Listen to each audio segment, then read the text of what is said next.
This is Beyond a Reasonable Doubt with your hosts, Mark Garrigus and Gary Smith.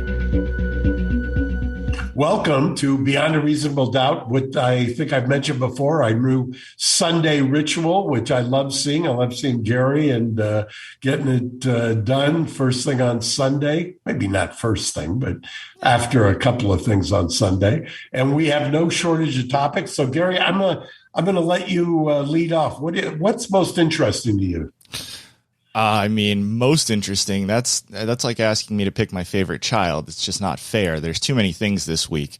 Why don't we start with Elon Musk? Let's start with Elon Musk. He's claiming he's gonna pull out of the Twitter deal.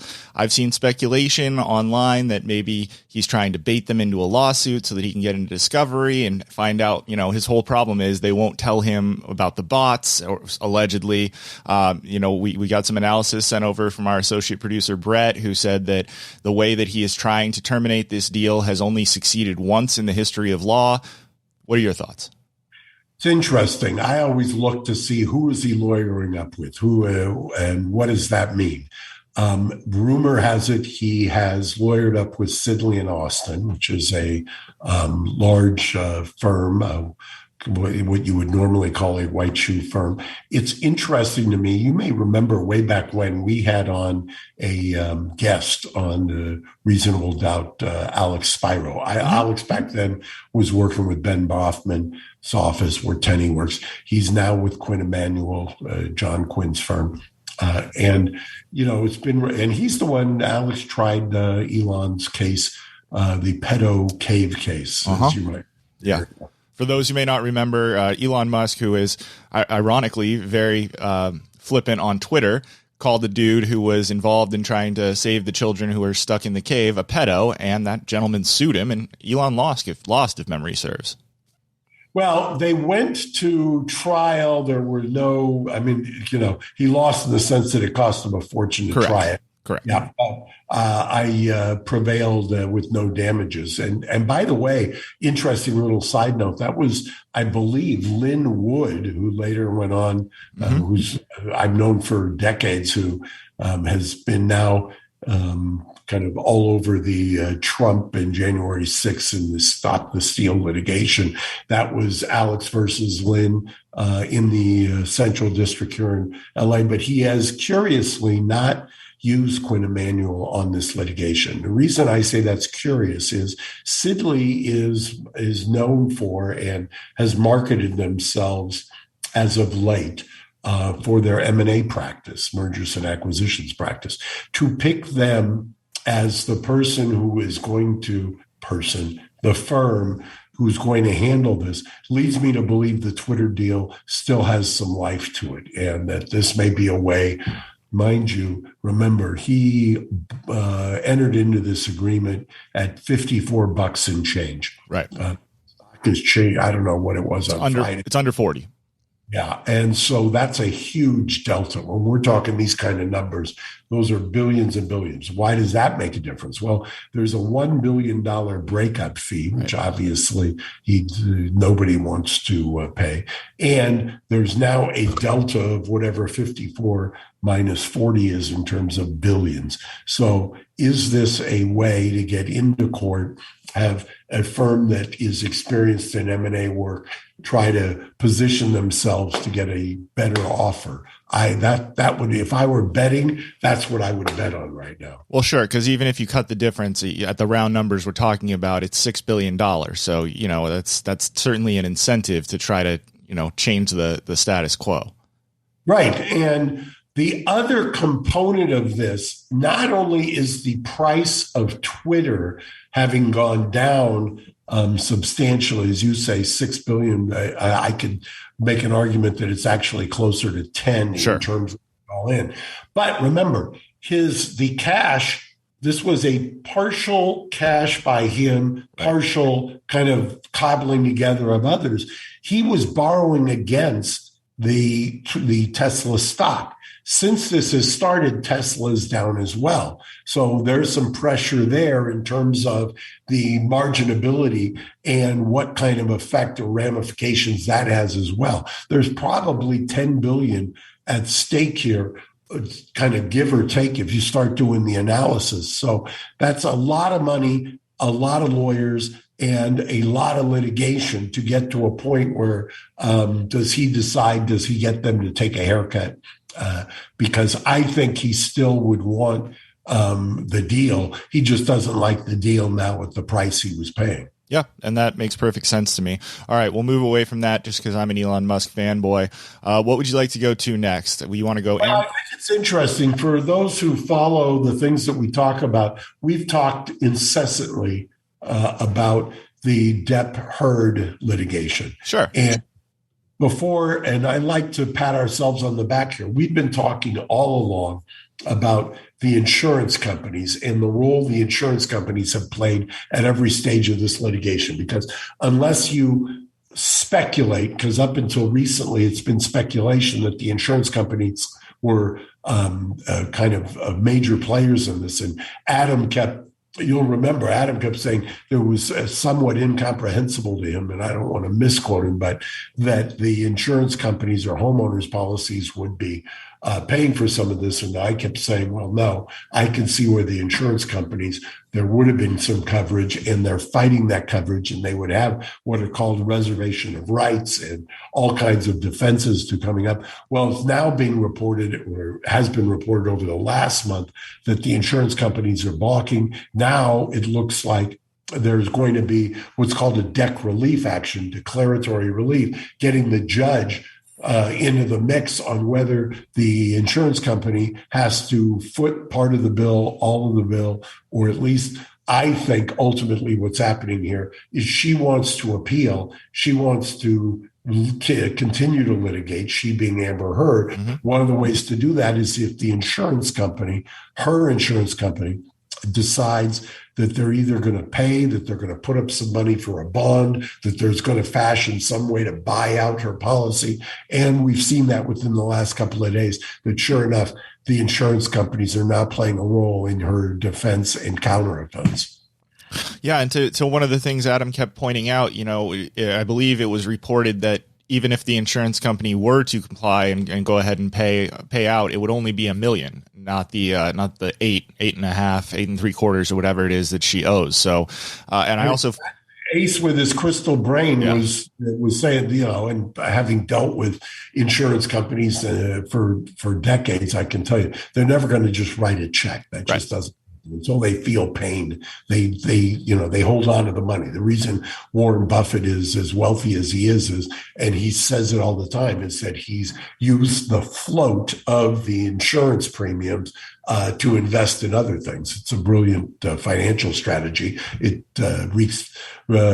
ends up wreaking destruction sometimes to litigants, but that's the way the system's set up.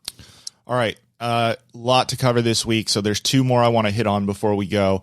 Okay. Out of Dallas, the story that seems to come up every 18 months, right? I mean, I feel like since I was about 20 and started paying attention to the news, every so often somebody gets a ticket for an HOV violation, carpool lane for those who don't use that terminology, and they're pregnant and they try to argue, well, there's two people in the car. And it seems like every 18 months that story comes up, it gets thrown out of court, and then we move on. But this week, it happened again in Dallas. What's the wild card here, Mark? Yeah, the wild card is the case that came down, Dobbs, and all of the litigation, and not only litigation by Texas. Speaking of which, I forget the firm. It may be Sidley, who we just talked to. They've also said that they're going to take action against law firms who are paying for travel for abortion. It may be Sidley, it might have been Kirkland, I don't remember, but it was one of the large firms. And now, if they're affirmatively taking action for that and clearly have cloaked a fetus with human status, that's a righteous defense to my mind. Yeah, absolutely. It's going to be very interesting because if that defense does work, then you got to wonder how that expands to child tax credits, to child support, all kinds of stuff. I mean, it could it could be a domino effect. I hadn't thought of the child support, but I can see that's a spectacular point in terms of my law school professor used to hate it when people would say this, but the parade of horribles, meaning the dominoes that will fall. Yes, I think those are the unintended consequences that are going to fall, so to speak, out of Dobbs.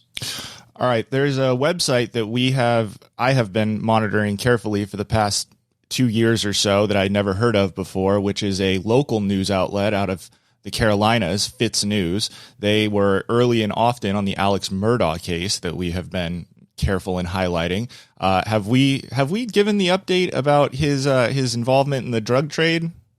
Right. And once again, I'm going to give kudos. I kept thinking it was gambling. That was my speculation. You maybe closer to having your finger on the pulse of the culture. Lucky. Had speculated, and I say speculate, that it was drug related. Sure enough, at least if you believe what the prosecution has now alleged, this was drug related. That's what they're going with. That's the prosecutorial theory. The gentleman apparently who was involved in the shooting, if you believe the prosecution, has a storied history and is also smack dab in the middle of this. Maybe you want to kind of give the 30-second elevator speech on it. I'll give the 30-second speech, but it's such a ridiculous case that you alluded to the gentleman involved in the shooting. This is not the shooting of his wife and son, where he apparently was hit with blood splatter. This is the shooting that he allegedly orchestrated of himself so that his son Buster could get a $10 million insurance policy, but the shooting didn't work. And then the cops found him and the shooter started cooperating. The whole thing's a mess. However, I was not even talking about that case. The reason I brought up Fitz News is because they recently dropped a bombshell about William Timmons. Right. Now, William Timmons is also a South Carolina congressman and apparently was having an affair with a gentleman who posted on YouTube. Yeah, no. YouTube. Hold on. He was having an affair with the wife of a gentleman. I'm sorry. It's okay. I was trying to be. That's okay. I can pull up the YouTube video here if you just give me a second to get it. But yes, this and is. While you're doing that, I will tell you, many years ago, would have been 1988 when I was on my honeymoon. We ran into a couple who was there vacationing together, and the couple ended up midway through our honeymoon. The woman ended up leaving the guy who I had become friendly with for another South Carolina congressman and later married him. And so I don't know what's in the water down there. But wasn't the other guy who was hiking on the Appalachian Trail also a South Carolina congressman as well? I believe so. This is the video of the alleged. Got ahead of myself. Now, this is in the old days, you would call, the proper word would be cockled.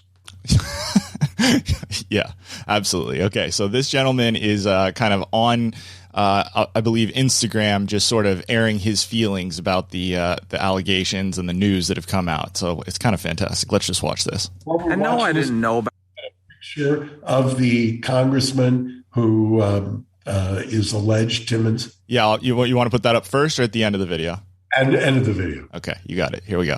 And no, I didn't know about all this stuff. I didn't know about any of this stuff. I'm an easygoing, fun-loving, supportive husband. And oh yeah, the other thing between Timmons' family coming down on me like fucking I did something wrong in this mess.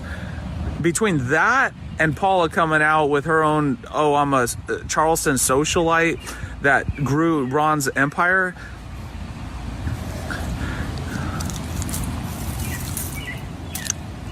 Choke on a fucking otter pop.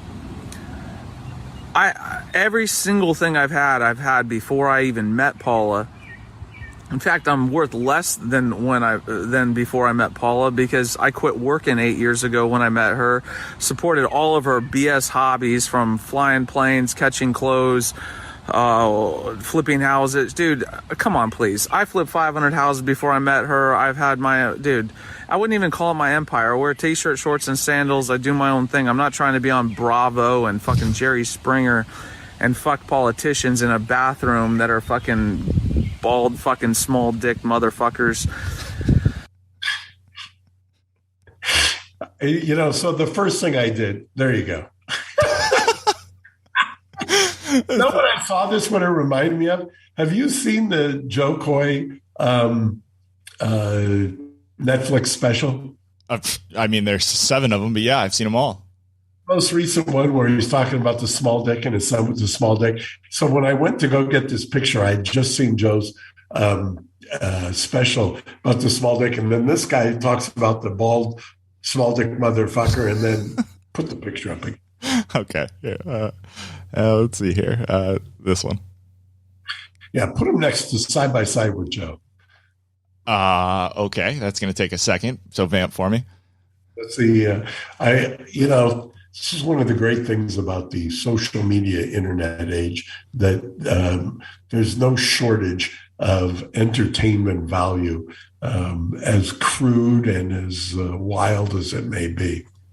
Yeah, it's fantastic. And, while you're bringing up Joe, we might as well give our friend a plug. Do you know he's got a feature film coming out produced by Steven Spielberg that's coming out in August? I did know that. I mean, he is blown up. Last time I saw him, he was in your parking lot there at the studio. You know what he was driving? Yeah, he was driving a white Ferrari, whatever replaced the California. I can't remember what it's called, but it was so good that you remembered that it replaced the California, because I told him I've always wanted a California, and Jake gives me so much grief that it's a girl's car. I've been telling you to ignore Jake for about 5 years. You're clearly a loyal father, so you have not listened to me. And I told Joe that I should have FaceTimed him with Jake, so Jake would have given him there you go. It's pretty good. It's better than I expected. When you brought up Joe, I didn't really put it together what you were doing, but it's better than I expected. So for those of you who haven't watched Joe's special, watch Joe's special. The last 15 minutes, he does uproarious routine involving a guy named Malcolm sitting in the front row who has big dick energy, and Joe talking about small dick energy, and apparently it works. Yep. It works. All right. Well, I hear a toddler banging on my door once again. So lest we end this episode the exact same way as last week, I'm going to bid you farewell, and we will see you middle of this week with Adam. You got it. Thanks. See you, Gary. Say hi to the munchkin. I will. Thanks, Mark. Hey, any baby news on your front yet? Oh, yeah. I got a brand new. Oh, congratulations. Pari Rose. And so I couldn't be happier. Oh, I'm so happy for you, Mark. Congratulations. Thank you. All right. You enjoy the rest of your Sunday. Bye-bye. Bye-bye. Thanks for listening to Beyond a Reasonable Doubt. Stay tuned for more bonus episodes coming soon.